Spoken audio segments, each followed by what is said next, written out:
This is TWiT. This is completely a rumor. It's almost like a patent rumor, but it makes me very excited. Apple, according to 9 to 5 Mac, Apple might be putting a blood sugar sensor in the Series 7. That would be huge. The technology apparently exists.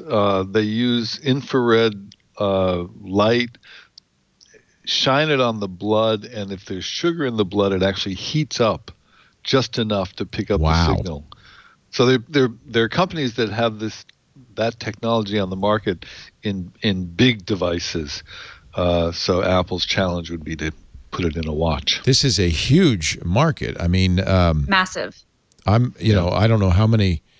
36 million. Wow. Something like that. Yeah, I'm type 2 diabetic, and so it's very important if you're a type 2, and that's a big problem in the U.S. because we're so fat. At least I am. If you're type 2, you really... No, you look great, Leo. You look great. Yeah, well, actually, you know what?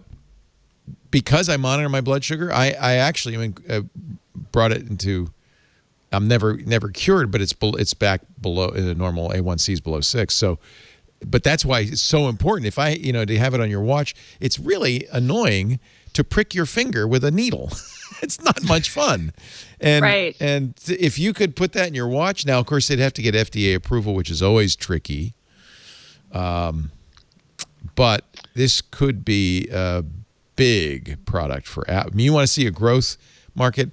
If you've got 36 million diabetics in this country, they would all want this watch. No one wants to prick their finger. It's not fun. No, I mean, and I think even if you can say that it is, even if you can't claim that it's as effective as doing like the finger prick test, if it could even be just enough to give you, an indicator that you need to do a prick test because your levels might not be correct. Like you still are going to have that. I think it could be huge. And there are many...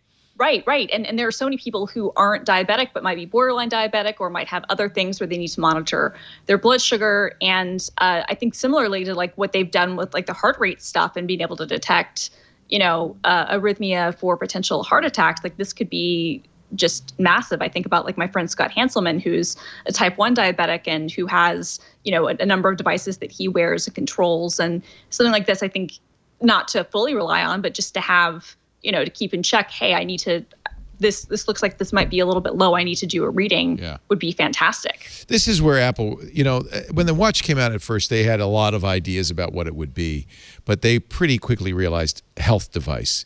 We want to make it a health device.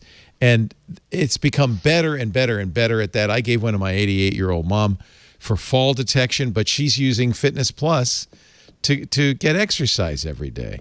And she says, it said my heart rate went up at night, so I'm going to call my doctor because it was really high while I was sleeping.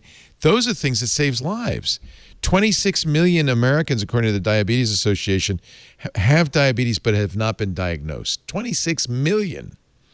And if this watch would help save some of those lives, that could be massive. So you look for where is the growth opportunity for Apple. That's certainly one of them.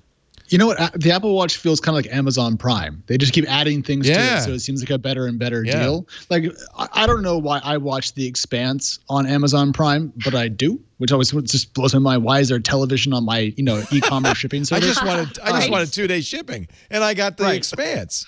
And I just want Twitter on my wrist. I didn't know I was also going to get sleep tracking and blood sugar, but okay, cool. Why would I buy anything else? So they just keep adding to it, and it makes it harder and harder for me not to buy one. And I can feel that probably this is the year I'm going to break down and order one just because I want it. Yep.